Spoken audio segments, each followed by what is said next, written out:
దక్షిణ భారతదేశంలోనే ప్రసిద్ధిగాంచిన మంగళాద్రి దివ్యక్షేత్రంలో ముగ్గురు నరసింహస్వాములు భక్తుల పూజలు అందుకుంటున్నారు. ఎగువ సన్నిధి పానకాల నరసింహస్వామి, దిగువ సన్నిధి లక్ష్మీ నరసింహస్వామి, కొండ శిఖరాగ్రాన గండాల నరసింహస్వామి.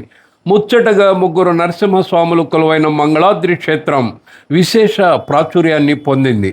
ఈ మధ్య కాలంలో అమావాస్య సందర్భంగా గండాలయ స్వామిని దర్శించుకునే భక్తులు విశేషంగా వస్తుండటం గమనార్హం. ఈ క్రమంలో గండాలయ జ్వాలా నరసింహస్వామిని దర్శించుకునే భక్తులు వివిధ రకాల నూనెలు తీసుకురావటం, అవన్నీ కలగలుపు కావటం, పొంగి పొర్లి పరిసరాలు నూనెమయం కావటం, భక్తులు నడవటం ఇత్యాది జరుగుతున్నాయి. ఈ క్రమంలో శ్రీ లక్ష్మీ నరసింహస్వామి వారి దేవస్థానం స్థానాచార్యులు శ్రీ నల్లూరి రామచంద్ర భట్టాచార్యులు మంగళగిరి టైమ్స్తో ప్రత్యేకంగా మాట్లాడారు. గండాలయ స్వామిని దర్శించుకునేందుకు ప్రత్యేకమైన రోజు అంటూ ఉండదని, నెలలో 30 రోజులు గండాలయ స్వామి వారిని దర్శించుకొని మొక్కుబళ్ళు చెల్లించుకోవచ్చని తెలియజేశారు.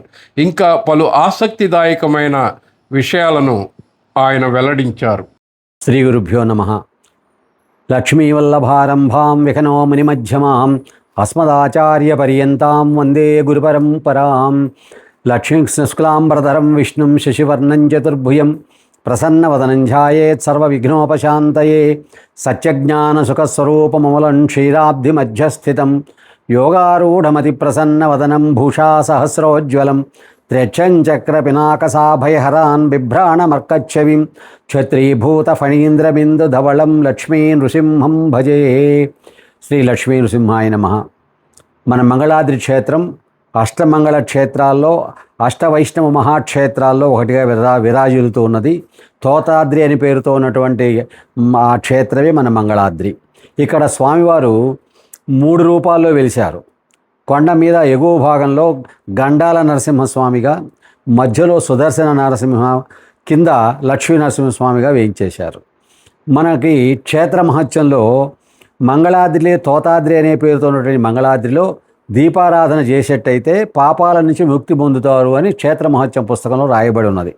దాన్ని ప్రమాణంగా తీసుకొని తర్వాత పైన గండాలు వచ్చేటువంటి వాళ్ళు, ఆపదలు వచ్చేవాళ్ళు, కష్టాలు వచ్చేవాళ్ళు, సమస్యల్లో ఉన్నవాళ్ళు, ఆ సమస్యలు పోగానే మేము వచ్చి గండాల స్వామికి దీపారాధన చేసుకుంటామని మొక్కుంటాం అనేది ఆనవాయితీగా వచ్చి ఎవరికి వాళ్ళు వచ్చి గండాల స్వామికి మొక్కులు తీర్చుకుంటున్నారు, దీపారాధన చేస్తూ ఉన్నారు. మంగళగిరిలో ఉన్న అందరికీ పట్టిన ఒక పెద్ద అదృష్టం ఏంటయ్యా అంటే, పొద్దున్నే లేచి ముందుగా తలుపు తీసి గండాల స్వామికి నమస్కారం చేసి ఇంట్లో పనులు చేసుకునేవాళ్ళట పూర్వం వాళ్ళు. అందువల్ల ఈ క్షేత్రంలో గండాల నరసింహస్వామి గండాలు పోగొట్టేటువంటి స్వామిగా మంచి పేరు ప్రతిష్టలతో వెలుగొందుతూ ఉన్నారు. అక్కడ ఈ దీపారాధనలు చేసేటువంటి సమయంలో మనం చేస్తున్నది ఏంటంటే, దీపకుంభే విష్ణుమావాహయామి, వామనమావాహయామి, త్రివిక్రమమావాహయామి, అదోక్షయమావాహయామి అని ఆ ప్రమిదికి ఆవాహన చేస్తారు. తైలే పితృనామావాహయామి అని తైలానికి పితృదేవతల్ని, మనం పోసేటువంటి నూనెకి పితృదేవతల్ని ఆవాహన చేస్తున్నారు. వర్తికాయాం శ్రీమావాహయామి, ఒత్తికి లక్ష్మీదేవిని ఆవాహన చేస్తున్నారు. జ్వాలే నారసింహమావాహయామి, వచ్చేటువంటి జ్వాలకి నరసింహుడు ఆవాహయామి. వైఖాన సాగమంలో విష్ణు క్షేత్రాల్లో ఎక్కడ దీపారాధన చేసినా ఆ జ్వాల నరసింహస్వామి. అందువల్ల పైన జ్వాల లోపంలో ఉన్నాడు కాబట్టి జ్వాల నరసింహస్వామి అని కూడా మనం పిలుచుకోవచ్చు ఆయన్ని. ఆ గండాలు తప్పిన వాళ్ళం ఎప్పుడూ గండాల స్వామికి దీపారాధన చేయాలి అంటే, మనకు ఒక కష్టం రాగానే స్వామి ఈ కష్టాన్ని తెప్పించు స్వామి, నేను వచ్చి గండాల దీపం పెట్టుకుంటాను అని మొక్కుంటాం.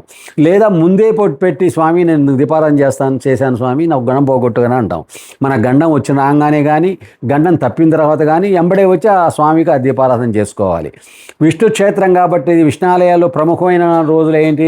ఏకాదశి, ద్వాదశి, శ్రవణ నక్షత్రం, స్వాతి నక్షత్రం, అమ్మవారి ఉత్తరా నక్షత్రం. ఈ నక్షత్రాల్లో ఈ తిథుల్లో మన స్వామివారికి విశేషంగా అర్చన చేసుకోవడం ప్రాముఖ్యత. అమావాస్య నాడు దీపారాధన చేయాలనేది మనకి ఎక్కడా కూడా ఆగమ శాస్త్రాల్లో కనపడదు. మన కార్తీక జ్వాలా తోరణాలు కూడా పౌర్ణమి నాడు చేస్తాం, అమావాస్య నాడు చేయం.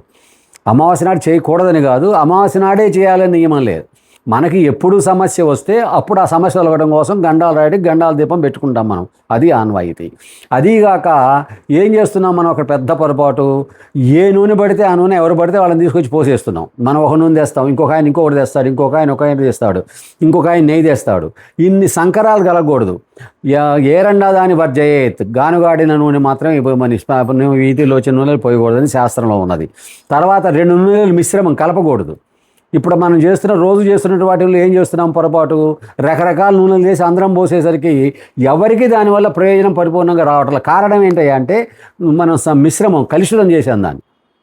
ఏదో ఒక దీపం పూర్తిగా నువ్వుల నూనెన్నా చేయాలి, పూర్తిగా ఆవు నెయ్యన్నా చేయాలి, పూర్తిగా ఆవు నూనెన్నా చేయాలి, అట్లా ఏదో ఒకటి పూర్తిగా ఉండాలి. ఒకే దీపారాధన కుందిలో 4 రకాల నూనెలు పోసి దీపారాధన చేయటం ఆగమ నిషిద్ధం. మనం అక్కడ చేస్తున్న పని అది. దానివల్ల దాన్ని ఆపడం కోసం మన దేవాలయం వాళ్ళు ఒక ఖర్చుని కట్టుబాటు పెట్టారు. అక్కడ ఒక నూనెని పెట్టారు. అందులో ఉన్న నూనెని మీరు తీసుకొని ఉచితంగా తీసుకోవడం మీకు బాధ అయితే ఏదో మీకు తోచిన డబ్బు అక్కడ ఉన్నటువంటి ఆయనకి ఇస్తే ఆయన దాంట్లో ఆ నూనె పోయిస్తారు మీ చేత, మళ్ళీ నూనె తీసుకొచ్చి అక్కడ పెడతారు. మనం కనుక 10 కిలోలు 20 కిలోలు 30 కిలోలు అట్లా నువ్వు కానీ నేను కానీ తెచ్చుకొని ఉంటే అన్నీ పోసామనుకోండి, అందులో అది పొర్లిపోయి కింద పోతున్నది. నూనెలో ఉన్న దేవుళ్ళు ఎవరు? నూనె తైలే పితృనామావాహయాన, పితృదేవతలను ఆవాహన చేశాం. అందులోంచి దొర్లిపోతున్న వాళ్ళు ఎవరు? మన పితృదేవతలే. ఆ నూనెలతో పాటు పోయేది మన పితృదేవతలు. వాటిని ఏం చేస్తున్నాం? మిగతా వాళ్ళని తొక్కుతున్నాం. తొక్కేవాడిది కదా అపచారం, తొక్కడానికి అవకాశం ఇచ్చిన మంది అపచారం. అందువల్ల నూనె పొర్లిపోకుండా పోయాలి. ఆ ధూపకుంభం నుంచి దాటిపోకూడదు ఆ నూనె. తర్వాత ఒత్తి కూడా 6 అంగుళాలని 4 గండాలని ఒక నియమం ఉంది. ఆ నియమం ప్రకారమే ఒత్తి ఉండాలి. జ్వాల అంటే దీపం, ధూపం కాదు. ఆ పైన పొగరానికూడదు. దీపారాధన ఇంట్లోనైనా అంతే, గుళ్ళోనైనా అంతే, గండాల దగ్గరైనా అంతే. ఆ పెట్టేటువంటి జ్వాలకి చివర పొగ రాకుండా జాగ్రత్త పడాలి. పొగ వచ్చిందంటే అది ధూపం అవుతుంది కానీ దీపం కాదు. తెలియక చేస్తున్నాం ఈ తప్పులన్నీ. కాబట్టి మీ అందరి చేసేటువంటి దోషాలని, తప్పుల్ని సరిదిద్దడం కోసం మన దేవస్థానం వాళ్ళు ఒక చక్కని కార్యక్రమాన్ని ఏర్పాటు చేశారు. అక్కడ నూనె పెడతారు. ఒకవేళ మీరందరూ 10 కిలోలు పోయాలని మొక్కున్నారనుకోండి, 10 కిలోలు తీసుకొచ్చి అక్కడ పెట్టేస్తే ఆ రోజు ఎంత పడుతుందో అంత పోస్తారు. మిగతాది మరుసటి రోజు పోస్తారు. మీ నూనె మరుసటి రోజుకు పోస్తే మరుసటి రోజు కూడా మీ పేరుతోనే దీపారాధన వెలుగుతుంది కదా. ఆ నూనె ఎంతకాలం, ఆ నెయ్యి ఎంతకాలం అట్లా పోస్తూ ఉంటారో అంతకాలము మీ పేరు కూడా దీపారాధనలో మీది కూడా ఒక పాత్ర అవుతుంది. అన్ని రోజులు మీ ప్రయోజనాన్ని పొందుతారు. అందువల్ల ప్రతి ఒక్కళ్ళు గమనించాల్సింది ఏంటంటే ఆ దీపారాధన కుందిని మించి నూనె పోయకూడదు. కొండ మీద అన్ని చోట్ల చెబుతున్నారు, గవర్నమెంట్ వాళ్ళు కూడా చెబుతున్నారు ప్లాస్టిక్ని ఉపయోగించొద్దని. కవర్లు తేవాల్సిన అవసరం లే. అన్ని వసతులు అక్కడ వాళ్ళు ఏర్పాటు చేశారు కాబట్టి అక్కడే ప్రసాదాలు కూడా వాళ్ళే ఏర్పాటు చేస్తున్నారు. మండపం వాళ్ళే ఏర్పాటు చేశారు. మీకు కావాల్సిన నూనె వాళ్ళు ఏర్పాటు చేశారు. మనం ఏం తీసుకెళ్ళక్కర్లేదు. భక్తి శ్రద్ధ సమన్విత అని శాస్త్రం. భక్తితో శ్రద్ధతో చేసిందే ఏదైనా రాణింపిస్తుంది. దీపారాధన చేసిన రంగానే ఆ దేవాలయంలో ఉన్న స్వామి ఎవరో ఆయన దర్శించాలి. కింద నరసింహస్వామి కానీ పైన పానకాల స్వామిని కానీ దీపారాధన అనంతరం వచ్చి దర్శనం చేసుకొని మనం ఇంటికి ఇళ్ళకి వెళ్ళాలి. అప్పుడు దీపారాధన చేసిన ఫలితం మనకు. దీపారాధన ఎక్కడ చేసామో మనకు తెలియకుండా దీపారాధన చేసి వెళ్ళిపోతే ప్రయోజనం ఉంది. దీపారాధన చేసిన వాళ్ళం పైన నరసింహస్వామిని కానీ కింద పానకాల స్వామిని కానీ దర్శించండి.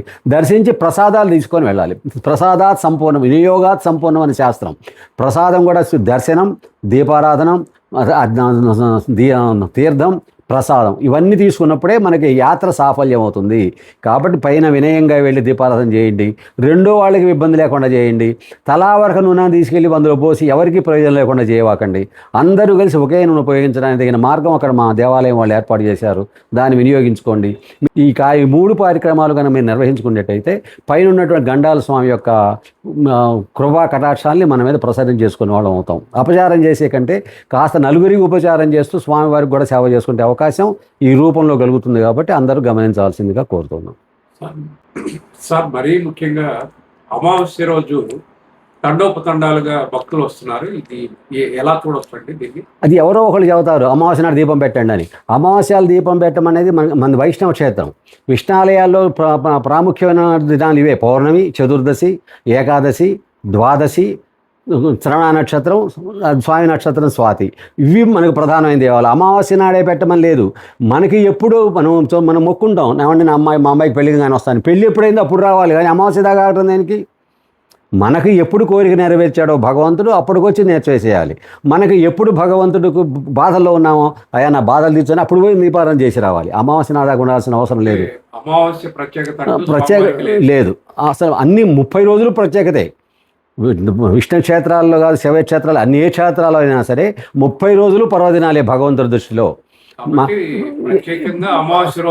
రావాల్సిన అవసరం లేదు. ఇంకా పితృదేవతల కోసం వస్తున్నామని ఎవరైనా చెప్పేట్టయితే మన పితృదేవతలు ఏ రోజు గతించారో ఆ రోజు వచ్చి పెట్టుకోవాలి. ద్వాదశి నాడు పోయారు అనుకోండి, ద్వాదశి నాడు వచ్చి దీపారాధన చేసుకుంటాం. ఎందుకంటే వాళ్ళకి ఉత్తమ కలుగుతాయని చెప్పి వైఖాన సాగమ శాస్త్రం చెప్పింది. అందువల్ల ఏ రకంగా చూసినా అమావాస్య ఒక్కటే ప్రాముఖ్యత కాదు, అమావాస్య నాడే చేయాలని మాత్రం లేదు. 30 రోజుల్లో మనకు అవకాశం ఉన్న ఏ రోజైనా చేయొచ్చు. విష్ణాలయంలో ముఖ్యమైన ప్రధాన రోజులు ఇవి కాబట్టి అప్పుడైనా చేయొచ్చు. మనకి కష్టాలు కలిగినప్పుడు, మనకైనా శుభాలు కలిగినప్పుడు వచ్చి అప్పుడే చేసుకోవాలి. కానీ అమావాస్య దాకా ఎదురు చూసి ఆ రోజే రావాల్సిన అవసరం మాత్రం లేదు. అసలు కార్తీక పౌర్ణమి నాడు మన దీపారాధనలు దేవాలయాల్లో, శివాలయాల్లో కానీ విష్ణాలయాల్లో కానీ ఎప్పుడు చేస్తాం? కార్తీక పౌర్ణమికి చేస్తాం. జ్వాలావతారణాలను ఎప్పుడు వెలిగిస్తాం? కార్తీక పౌర్ణమికి వెలిగిస్తాం, ఏకాదశికి వెలిగిస్తాం. కాబట్టి అమావాస్య అనేది ఎక్కడా వచ్చిందో ఈ సాంప్రదాయం మనకు తెలియదు. కానీ అమావాస్య అనేది మాత్రం ఒక రూలు కాదు. అమావాస్య నాడు కూడా పెట్టండి, బీభత్సంగా చేయక్కర్లేదు. దాన్ని మనకు అవకాశం ఉన్న ఏ రోజైనా మనం ప్రతిరోజు భగవంతుడికి దివ్యమైనటువంటి రోజే. భగవంతుని ఏ రోజు ధరిస్తే ఆ రోజే మనకు పుణ్యం. కాబట్టి అందరూ దాని మీద రావాలి. తర్వాత అందరూ కూడా బండ్ల మీదకి వచ్చి అక్కడ ప్రమాదాలు పాలవుతున్నారు. అది మనకు సరిగా లేదు రోడ్డు. ఆ రోడ్డు ఒక్కసారి రౌండ్ తిరుగుతున్నాయి. ఈ మధ్యలో ఒక అమ్మాయి కూడా బాగా సీరియస్గా దెబ్బతిన్నారు. దాచైన వరకు మెట్ల మీద మార్గం వెళ్ళడానికి అవకాశం ఉండి నడవగలిగి చేయగలిగిన వాళ్ళు అందరూ కూడా నడిచి వెళ్తేనే ప్రయోజనం. మన దేవస్థానం వాళ్ళు ఏ ఏర్పాటు ఏర్పరిచారో దాన్ని మనం ఉపయోగించుకోవాలి.